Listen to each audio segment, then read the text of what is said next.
위대하신 주님 부활의 주 어린 양 거룩과 공의 새벽별 같은 나의 구주 모든 하늘 찬양해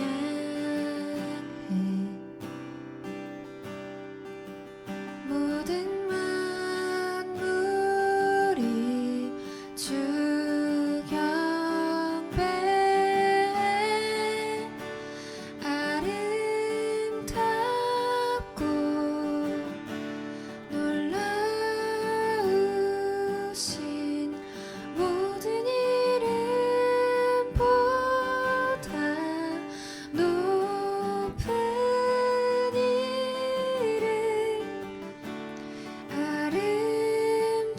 아름답고 놀라우신 주의 이름 높으신 그 이름 예수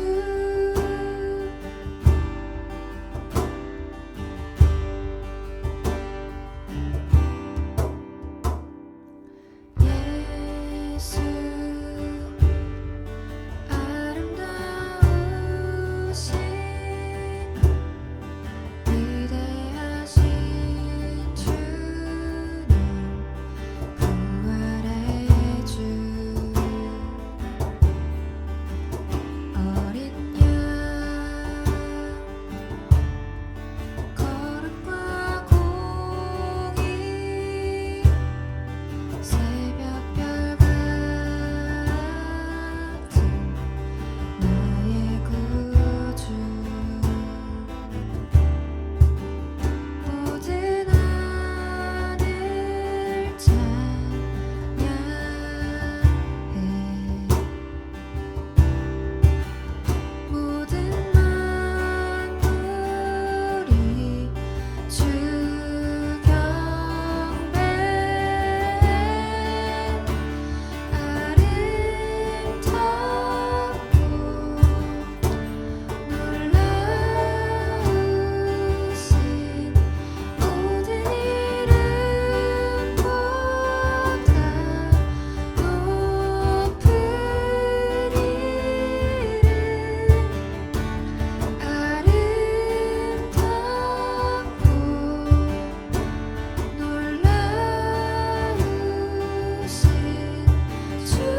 이 시간 우리에게 주시는 하나님의 말씀은 요한복음 11장 25절과 26절의 말씀입니다. 요한복음 11장 25절과 26절의 말씀, 두 절의 말씀을 우리 함께 봉독하도록 하겠습니다. 시작. 예수께서 이르시되 나는 부활이요 생명이니 나를 믿는 자는 죽어도 살겠고 무릇 살아서 나를 믿는 자는 영원히 죽지 아니하리니 이것을 내가 믿느냐. 아멘. 오랫동안 해경이라고 하는 법명으로 사시다가 그런 스님으로 사시다가 개종해서 목사님이 되신 김성화라고 하는 이름의 목사님이 계십니다. 언젠가 그냥 우연찮은 기회였습니다. 이분의 간증을 책으로 접할 기회가 있었습니다. 이 목사님 부모님이 일찍 세상을 떠나시는 바람에 초등학교 3학년 때부터 절에 들어가서 생계를 유지하기 위해서 절에 들어가서 생활을 하다가 그 절에서 오랫동안 생활을 하는 가운데 스님 가운데는 꽤 높은 위치까지 올라가셨다 하는 얘기를 그냥 들어봤습니다. 그러다가 어떤 나쁜 사건에 좀 휘말리는 바람에 감옥에 가시게 됐답니다. 스님이 감옥에 가시니까 참 이거 곤란하더랍니다. 그 있는 기간 동안에 마음도 다스릴 겸 억울하기도 하고 또 내가 잘못한 것도 있나 해서 후회도 하고 그러면서 계속 불경을 읽으셨답니다. 그런데 그 교도관 가운데 한 분이 좀 예수 믿는 좀 열심히 있는 분이 계셨는지 스님에게 성경도 좀 읽어보라고 그리고 성경을 들이미는 겁니다. 당시까지만 해도 이 교도소 안에 읽을 수 있는 책이 딱 한정이 되어 있었는데 그 가운데 불경도 있지만 성경도 있으니까 한번 그래 감옥에 있을 때는 한번 읽어보지 라는 생각으로 성경을 읽다가 어떤 대목에서 쾅 하고 굉장한 큰 충격을 받으셨답니다. 누가복음 7장이었습니다. 누가복음 7장에 나인성 과부의 아들이 죽고 이 죽은 과부의 아들을 예수님이 살려내시는 장면을 만나게 됐는데 자기가 불교에 오랫동안 머물러 있다 보니까 석가모니께서 이 부처님이 이 죽은 사람, 죽은 과부의 아들을 만났던 이야기랑 너무 비슷한 겁니다. 인도의 구시라라고 하는 성의 한 젊은 과부가 이 하나밖에 없는 아들이 있는데 그 하나밖에 없는 아들이 죽었답니다. 그리고 이 과부가 소문을 듣고 석가모니에게 찾아와 가지고는 내 아들 좀 살려달라고 이렇게 애걸복걸을 하는 겁니다. 그때 석가모니께서는 이렇게 답을 하신답니다. 저야 불경 다 읽어본 거 아니니까 잘 모르지요. 근데 그분 말씀에 의하면 그렇게 답을 합니다. 이제 마을로 내려가서 한 번도 상을 치러보지 않은, 한 번도 집안 식구들 가운데 죽은 사람이 없는 그런 가정을 찾아봐라. 그래서 그 집에 가서 쌀을 얻어다가 조금 죽을 써가지고 아이의 입에다가 그 죽을 물려주면 그러면 아이가 살아날 것이다. 이렇게 얘기를 했다는 겁니다. 그래서 이 여자분이 그 마을 전체를 다 돌아다니면서 찾아보는데 한 번도 상을 당한 일이 없는 죽은 사람이 없다 하는 그런 가정은 없더라는 겁니다. 마을에서도 못 구해가지고 성 전체를 다 돌았는데도 없더라는 겁니다. 그래서 석가모니에게 돌아와서 그 사정을 얘기를 하는 겁니다. 다 뒤져봤는데 상을 당하지 않은, 초상을 당하지 않은 가정은 이 성 안에는 하나도 없답니다. 그랬더니 석가모니가 이렇게 답을 하신답니다. 생자 필멸이라. 사람이 태어나면 반드시 죽으니까 숙명으로 알아라. 네 아들은 살려낼 수 없다. 이 소리를 이렇게 바꿔서 한 소리였겠지요. 그런데 예수님께서는 죽은 과부의 아들, 그 아들을 살려내셨다고 하고 또 성경 계속 읽다 보니까 이게 진짜인지 가짜인지 자기는 모르겠지만 예수님도 다시 살아나셨다. 죽은 사람을 살리시는 여러 차례 얘기가 나오고 예수님도 다시 살아나셨다는 말씀이 나오니까 충격을 받은 겁니다. 이분의 말에 의하면 공자님에게도 비슷한 일이 있었답니다. 공자님에게 한 제자가 찾아와 가지고는 죽은 이후에는 어떤 일이 있습니까? 라고 질문을 했답니다. 그때 공자님이 이렇게 답하신답니다. 야 이놈아, 이 세상의 일도 잘 모르는데 죽은 다음의 일을 어떻게 알겠냐? 여러분 오늘 우리 사도신경의 마지막 구울인 몸의 부활과 영생을 믿습니다 라는 말씀을 우리가 묵상할 차례가 왔습니다. 몸이 다시 사는 것, 이것을 우리는 부활이라고 부릅니다. 이 몸이 다시 산다고 했을 때 이 부활한 몸이 지금 내가 입고 있는 이 육신의 몸과 같은 것이라고 생각하시면 안 됩니다. 부활하는 몸으로 다시 살아나는 겁니다. 우리의 지금 뭐 어디 아프고 쑤시고 병을 가지고 있는 이런 몸, 또 이 육체가 연약하여서 여러 가지 한계가 많이 있는데 이런 몸과는 비교할 수 없는 몸으로 부활한다는 얘기입니다. 우리가 영생을 믿는다고 얘기를 합니다. 영원한 생명, 그냥 문자 그대로 하면 살긴 사는데 이 죽지 않고 영원히 산다라는 그런 뜻 아닙니까? 이런 생각 해보셨습니까? 영원한 생명을 살기는 사는데 그 영원한 생명이라고 하는 게 이 세상에 있는 지금의 내 상태 그대로를 가지고 내가 지금 이 신경쇠약에 걸려서 어려움이 있고 걱정 근심하고 뭐 이런 상태로 영원한 삶이 계속 이어진다. 이게 영생을 누리는 건 아닙니다. 그런 말씀을 하시는 거 아닙니다.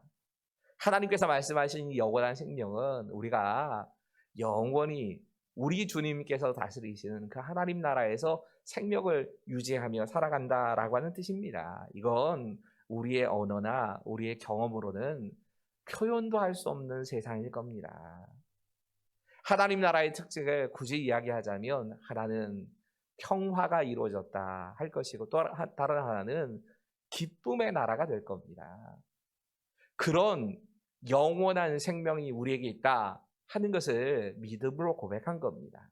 그런데 한 가지 진짜 고백을 우리가 생각을 해봐야 될 건, 우리가 사도신경은 이렇게 매번 주일마다 암송을 하고 있지만 진짜 몸의 부활과 영원한 생명을 믿는 게 맞을까요? 혹시 그냥 모두가 다 암기하니까 그냥 뭐 암송하는 암송구절을 외우듯이 그냥 주저주저 암송을 하고 있거나 아니면 막연하게 기대합니다. 아, 그랬으면 좋겠다라고 하는 기대감을 가지고 이 고백을 하고 있는 건 아닙니까? 오늘 이 본문의 말씀이 참 특별하게 다가왔던 부분이 이거였습니다. 예수님께서 몸이 다시 사는 것과 영원히 사는 것에 대해서 말씀하시고 나서 물어보십니다. 이것을 내가 믿느냐? 여러분, 요한복음 11장 오늘의 본문입니다. 25절과 26절의 말씀을 함께 읽습니다. 시작. 예수께서 이르시되 나는 부활이요 생명이니 나를 믿는 자는 죽어도 살겠고 무릇 살아서 나를 믿는 자는 영원히 죽지 아니하리니 이것을 내가 믿느냐? 나는 부활이요 생명이다. 예수님이 부활이요 생명이시다 말씀하신 겁니다. 그리고 나를 믿는 자, 예수님을 믿는 자는 죽어도 살겠고 무릇 살아서 나를 믿는 자는 영원히 죽지 아니한다. 그리고 한 가지 질문을 하시는 겁니다. 이것을 내가 믿느냐? 예수님의 이 질문 앞에 우리가 답을 해야 합니다. 답을 하기 위해서 먼저 내가 정말 이 사실에 대해서 믿음을 가지고 있는지를 나 스스로가 좀 한번 점검해 봐야 됩니다. 오늘 본문은 나사로를 살리시는 예수님의 이야기가 그 배경입니다. 나사로가 이 병이 들었다 하는 사실을 알고 그 동생들이었던 마르다와 마리아가 예수님께 사람을 보냅니다. 마르다와 마리아가 예수님께 사람을 보냈다는 얘기는 예수님 지금 오라버니가 병이 들었으니까 와서 좀 살려주세요. 오라버니가 죽지 않게 좀 해주세요. 이런 의도로 보냈을 겁니다. 그런데 예수님께서 무슨 이유 때문인지 바로 출발하지 않으시고 이틀간이나 머물러 계십니다. 그리고 나사로가 다 죽은 후에 예수님이 오십니다. 죽은 나사로에게 찾아오신 겁니다. 이미 나사로는 무덤에 묻히고 말았습니다. 오빠의 죽음을 안타까워하면서 사실 마르다가 하는 말은 원망이 섞인 하소연입니다. 원망을 섞어서 예수님께 말을 하고 있는 겁니다. 예수님께서 여기 계셨다면 우리 오라버니가 죽지 않았을 텐데 너무 늦게 오셨다는 거지요. 그런 마르다의 말에 대해서 예수님께서 이 답을 하시는 게 오늘 본문의 이야기입니다. 여러분, 이렇게 원망하고만 있는 것처럼 보이는 마르다가 참 희한한 말을 합니다. 22절인데요. 이 마르다의 고백이 아마 예수님께서 이 말씀을 하신 이유일 겁니다. 이렇게 말을 합니다. 그러나 나는 이제라도 주께서 무엇이든지 하나님께 구하는 것을 하나님이 주실 줄 아나이다. 이런 마르다의 어떤 의미에서는 믿음처럼 보이고 어떤 의미에서는 원망처럼 보이는 이 말에 대해서 예수님이 답을 하시는 겁니다. 내 오라버니가 살아날 것이다. 이 말을 마르다가 못 받아들였습니다. 마르다로서는 정말 훌륭하게 믿음의 고백을 한 건 맞습니다. 하지만 마르다가 진짜 이 사실을 받아들인 건 아닙니다. 마르다는 이렇게 답을 하지요. 부활의 때가 되면, 예수님께서 부활을 이루실 그때가 되면 저희 오라버니 이 나사로도 다시 살아나게 될 것이라고 저도 믿습니다. 이렇게 고백합니다. 그때 예수님 하신 말씀입니다. 나는 부활이요 생명이다. 나를 믿는 자는 죽어도 살겠고, 예수님 믿는 자는 죽어도 살겠고, 무릇 살아서 예수님을 믿는 자는 영원히 죽지 아니하리라. 여러분, 그래놓고 예수님께서 이 부활에 대한, 이 말씀에 대한 증거로 나사로를 살려내시는 겁니다. 죽은 지가 사흘이 지났기 때문에 시체에서 이미 썩은 냄새가 나는 그 나사로가 죽은 상태에서 다시 살아나는 일이 벌어진 겁니다.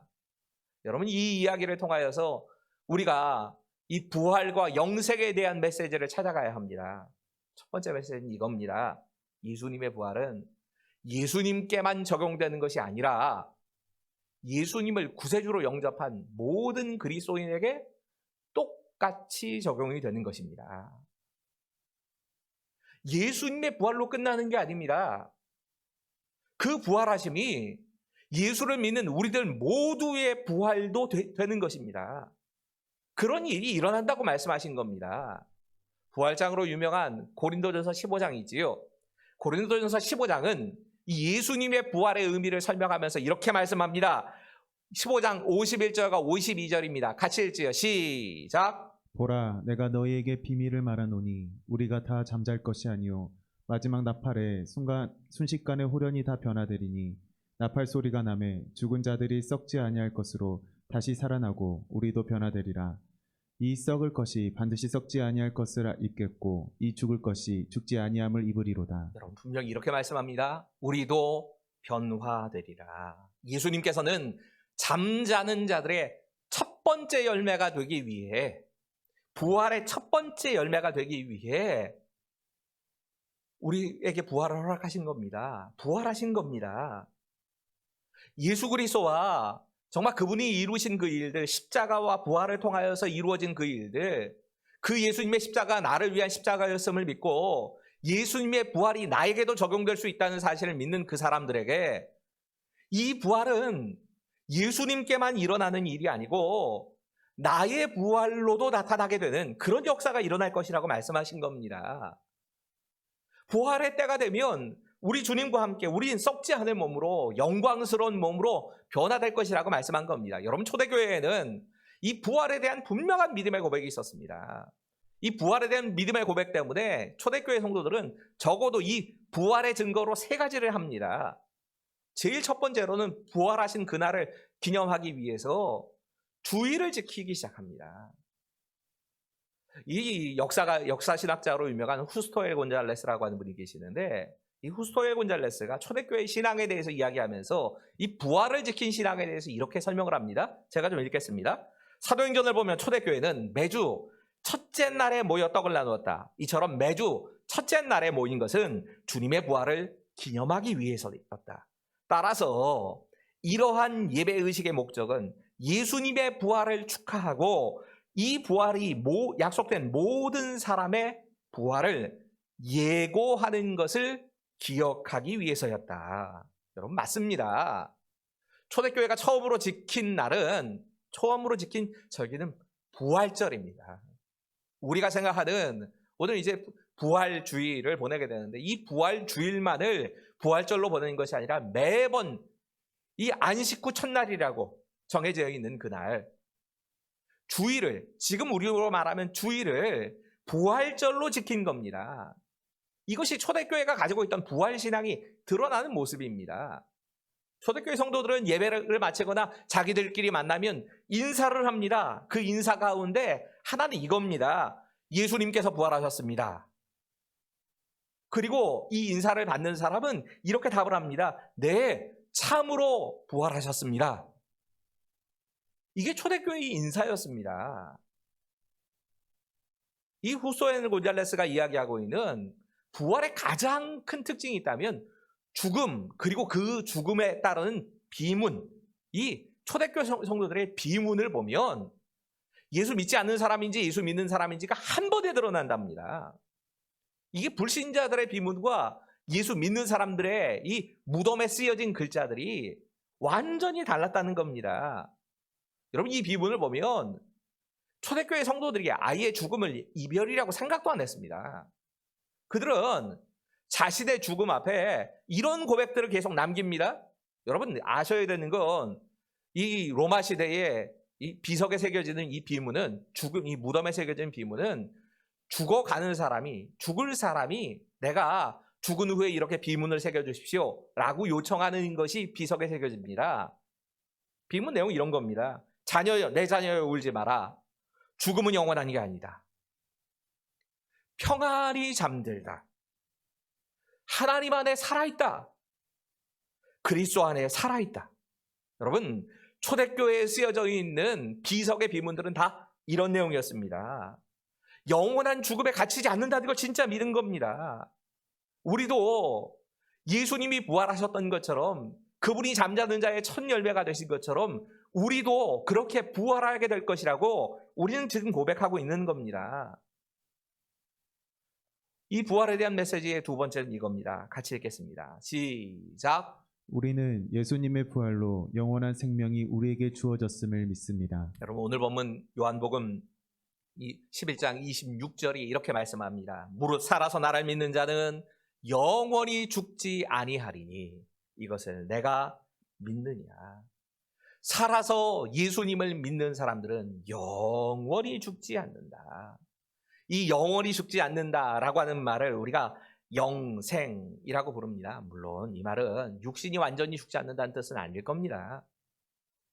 우리의 육신은 기한이 차면 어디선가 고장이 나기 시작하고, 그리고 땅에 묻힐 날이 우리에게 다 올 겁니다. 하지만 부활하신 예수님처럼 우리의 몸이 영원히 다시 살아난 신비한 모습으로 부활하게 된다, 이 고백을 한 겁니다. 여러분, 이 성경 속에 영생이라고 하는 말이 어떤 의미인가를 우린 조금 깊이 생각해 봐야 할 것이 있습니다. 여러분, 성경이 말씀하는 영원히 산다는 의미의 이 영생이란 말은 사실은 영원한 삶보다 훨씬 중요한 의미를 갖고 있습니다. 성경의 영생은 영원하신 하나님과 함께 사는 것이란 뜻입니다. 우리가 영원히 사는 것에만 초점을 맞추다 보면 우리의 영혼은 어차피 영원히 삽니다. 우리가 거듭났으면 영원히 하나님과 함께하는 삶을 살게 되든지, 그렇지 않아도 영원히 삽니다. 영원히 벌을 받으며 살든지, 하나님이 안 계신 곳에서 영원히 저주와 벌을 받으며 살든지, 영원히 하나님과 함께 생명을 누리며 살든지, 이 둘 중에 하나로 나뉘는 겁니다. 단순히 영원히 사는 것에 대해서만 지금 영생을 맛본다 이렇게 표현하는 게 아닙니다. 여러분, 예수 그리스도를 통해서 우리에게 허락하신 생명이 오래 산다, 또 영원히 산다, 이런 뜻이 분명히 있긴 하지만, 여러분 진짜 영원히 사는 것이 지옥에서 산다고 하면 그보다 자주스러운 게 어디 있겠습니까? 영생의 진짜 의미는 하나님과 함께 사는 것입니다. 하나님과 함께 사는 이 영생에 대해서 요한복음 17장 3절이 영생을 이렇게 말씀합니다. 같이 읽지요. 시작. 영생은 곧 유일하신 참 하나님과 그가 보내신 자 예수 그리스도를 아는 것이니이다. 여러분, 예수를 믿는 순간에 우리가 영원한 생명을 얻게 됩니다. 영원한 생명은 우리가 예수를 믿는 그 순간부터 이미 얻는 겁니다. 죽은 후에만 영원한 생명을 누리는 게 아니고, 예수를 믿은 그 순간부터, 영원하신 하나님과 함께하는 그 순간부터 우리는 영원한 생명이 시작된 겁니다. 이때부터 우리가 하나님을 경험하며 살기 시작합니다. 영생은 예수님을 아는 것이다. 영생은 하나님을 아는 것이라 말씀합니다. 이 안다라고 번역되어 있는 히브리어 단어인 야다나, 또 헬라어 단어인 이 기노시스라고 하는 이 말, 기노스코라고 하는 이 말은 깊은 관계에 들어갔다라는 뜻입니다. 그냥 단순하게 수박 겉핥기식으로 그 사람에 대해서 아는 걸 안다고 표현하는 게 아닙니다. 시편에 그런 표현이지요. 하나님을 맛보아 안다, 경험하여서 안다는 뜻이겠지요. 여러분, 우리가 사과를 안다. 아, 사과의 생김새가 이렇게 생겼고 사과에선 이런 냄새가 나고 사과를 쪼개보면 그 안에는 뭐가 있고, 이렇게 아는 게 아니고, 야다나 기노스코라고 하는 단어는 맛을 봐서 아는 겁니다. 아, 진짜 이런 것이구나. 여러분, 예수님을 믿는다, 복음을 믿는다 하는 말은 그 하나님에 대해서 경험하게 된다는 말입니다. 단순하게 우리가 그냥 하나님이 어떤 분이신가 해서 머릿속으로 아는 정도가 아닙니다. 예수님이 이런 분이시구나 하는 것을 아는 정도가 아닙니다. 우리 안에 예수의 영이 함께 사시면서 하나님에 대해서 경험하게 하시는 겁니다. 오늘 어쩌면 이 시대에 교회에 문제가 있다면 예수를 믿는다 하는 우리 모두가, 목사도 마찬가지고 누구나 다 함께 다 같이 이 하나님을 경험하는 삶이 사라져버린 것은 아닌가 하는 생각이 많습니다. 명목상의 그리스도인이란 게 바로 그런 거 아니겠습니까? 머릿속으로 납니다. 내가 죄인이었던 것도 알고 예수님의 십자가에 대해서 알고 부활에 대해서 들었습니다. 하지만 내가 그 하나님에 대해서는 알지 못합니다. 경험하면서 알지는 못합니다. 여러분, 영원한 생명은, 영생이라고 하는 것은 내가 이 땅을 살아가면서 예수님을 영접한 그 순간부터 시작되는데, 그 영원한 생명의 본질은 하나님을 경험하며 알아가는 겁니다. 또 한 가지가 있습니다. 이 영생의 길이라고 하는 말은, 영생이라고 하는 말의 또 하나의 의미는 우리 주님 예수님께서 십자가를 통하여 완성하신 길입니다. 그리고 우리가 예수님 믿을 때 우리의 영혼이 거듭나는 것으로 완전히 시작이 되는 겁니다. 여러분, 성경은 분명히 죽었던 영혼이 살아난다고 말합니다. 우리의 영혼은 하나님과 관계가 끊어지는 순간에 죽은 거였습니다.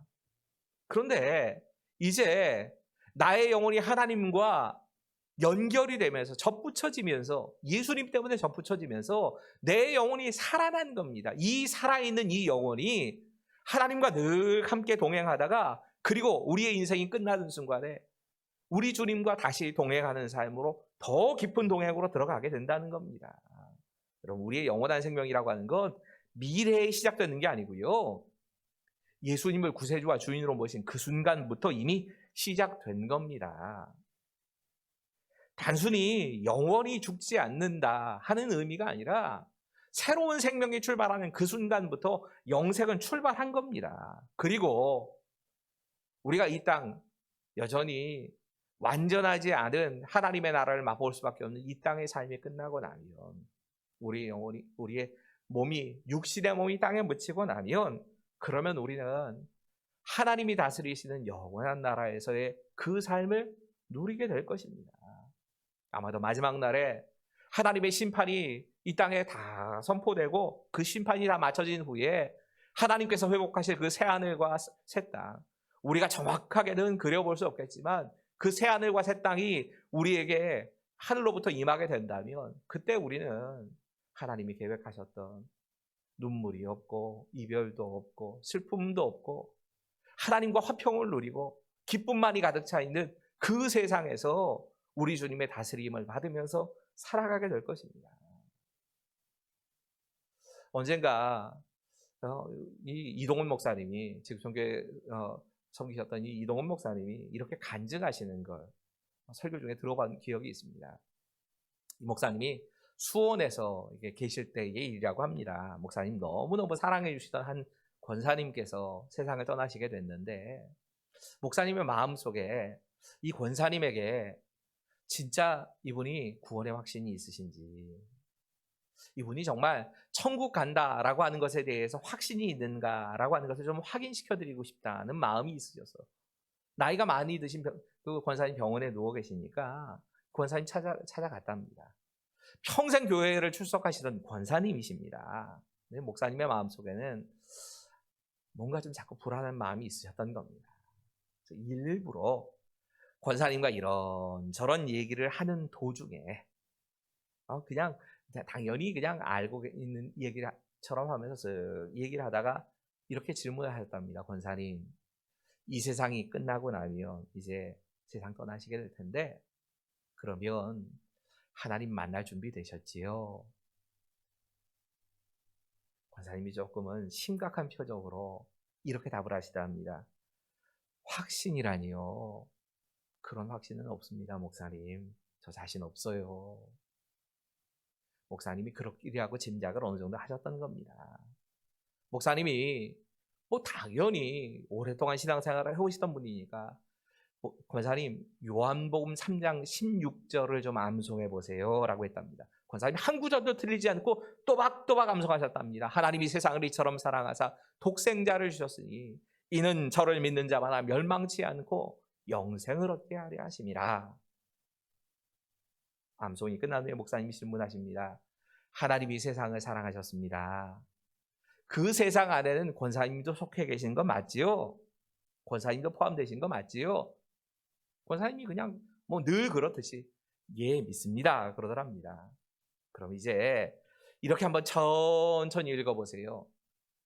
하나님이 나를 이처럼 사랑하사 독생자를 주셨으니 이는 예수 그리스도를 믿는 자마다 멸망치 않고 영생을 얻게 하려 하시니라. 권사님 이게 누구 약속입니까? 권사님이 자꾸 질문하는 게 좀 귀찮다는 식으로 대답을 하더랍니다. 하나님 약속이지요. 목사님 다시 물어보셨답니다. 그렇다면 이 약속이 하나님 약속이니까 진실하다는 걸 믿으십니까? 예, 믿습니다. 다시 물어보셨답니다. 그러면 이 약속처럼 권사님께서 진심으로 예수님 믿으신다면 멸망치 않고 어떻게 되는 걸까요? 여기까지 대화하다가 권사님이 갑자기 그렇게 귀찮다는 식으로 받아시던 권사님이 갑자기 얼굴이 환해지시더랍니다. 영생을 하고 한참을 멈춰 계시다가 멸망치 않네요. 그럼 저 천국 가는 거네요. 여러분, 우리는 몸의 부활과 영생을 믿습니다. 이 믿음을 고백하는 사람들입니다. 이 믿음의 고백이 그냥 허공에 내뱉는 우리 혼자 하는 독배가 아닙니다. 습관적으로 하는 암기하고 있는 거 아닙니다. 막연히 그랬으면 좋겠다라고 하는 기대를 가지고 그냥 고백하는 거 아닙니다. 우리는 하나님께서 우리에게 이루실 일에 대해서 믿음으로 고백을 하는 겁니다. 진짜 그 사실에 대한 믿음의 고백을 하는 겁니다. 하나님께서는 우리에게 영원한 생명을 이미 허락하셨습니다. 부활은 우리가 죽은 후에 경험하게 되겠지만 영원한 생명은 이미 시작된 겁니다. 언젠가 우리의 몸이 죽은 후에 우리 주님 다시 오실 때에 우리가 다 부활하신 한 몸으로 만나게 되겠지만 영원한 생명은 예수님을 나의 구세주와 주인으로 영접한 그 순간부터 시작이 된 겁니다. 그리고 그 영원한 생명은 하나님을 알아가고 예수님을 경험하며 알아가는 것으로 날마다 우리의 삶에 누리게 되어지는 겁니다. 이것이 오늘 사도신경을 통하여서 고백하고 있는 우리의 마지막 고백입니다. 기도하겠습니다.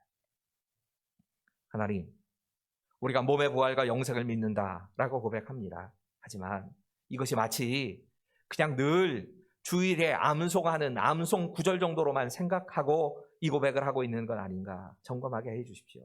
예수님께서 너희가 이것을 믿느냐, 네가 이것을 믿느냐라고 하는 그 질문 앞에 주님, 믿습니다.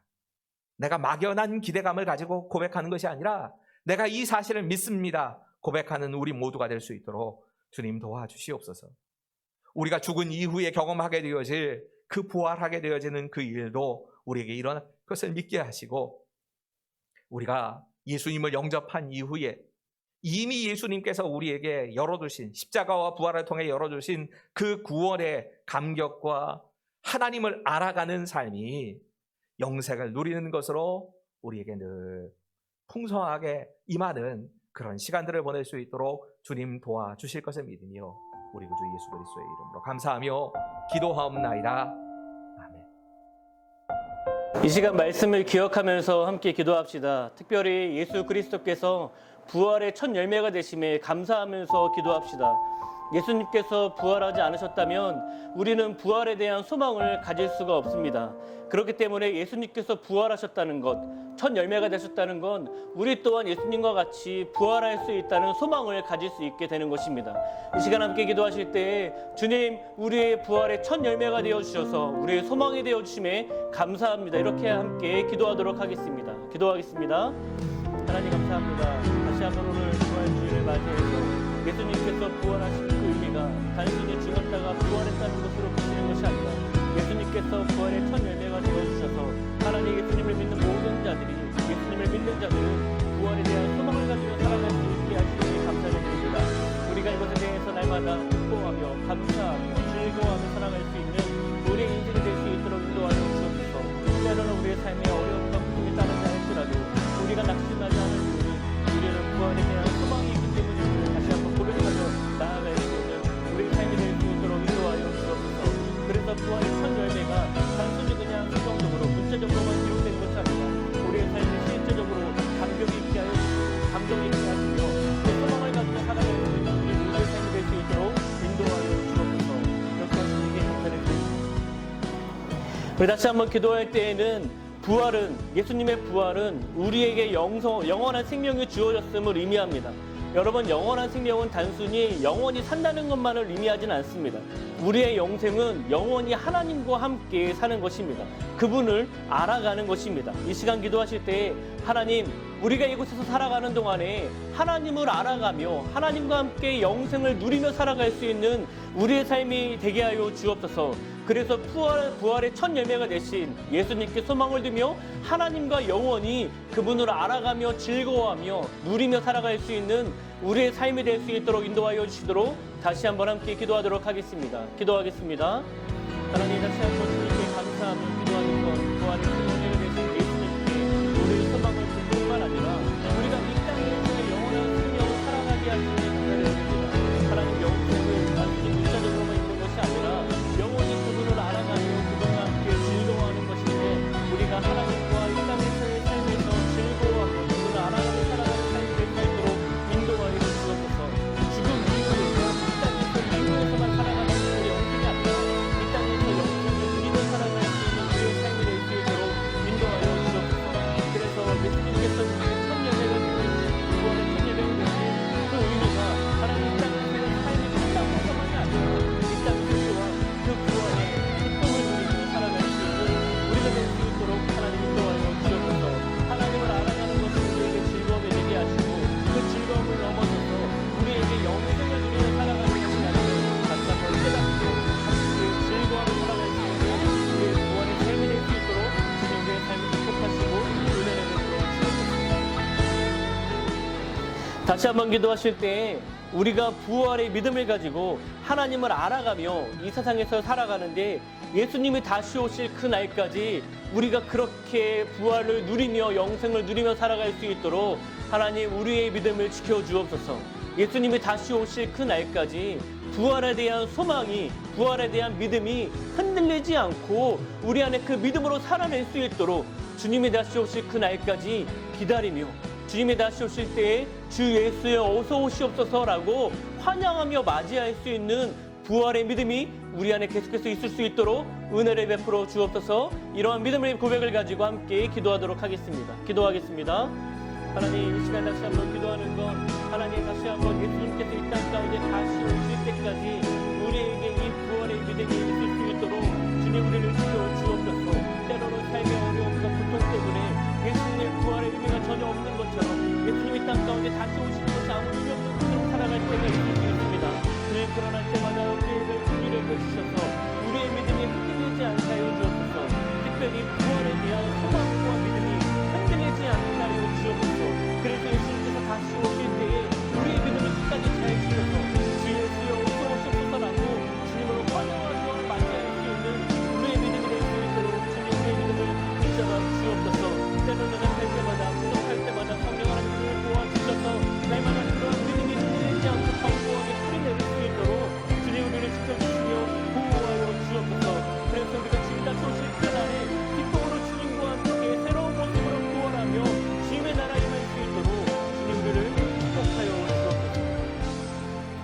이 시간 다시 한번 기도하실 때 여러분 사순절을 예수님의 고난을 묵상하는 40일이라고 표현하는데 우리가 40일 동안 예수님의 고난을 묵상했다면 많은 사람들은 단 하루만 부활 주일이라고 생각하며 그 부활 주일 하루만 즐거워하는 경우가 많이 있습니다. 그러나 여러분 진짜 부활 주일은 단순히 오늘 하루뿐만이 아니라 매 주일 우리가 경험하는 그 주일이 바로 부활 주일입니다.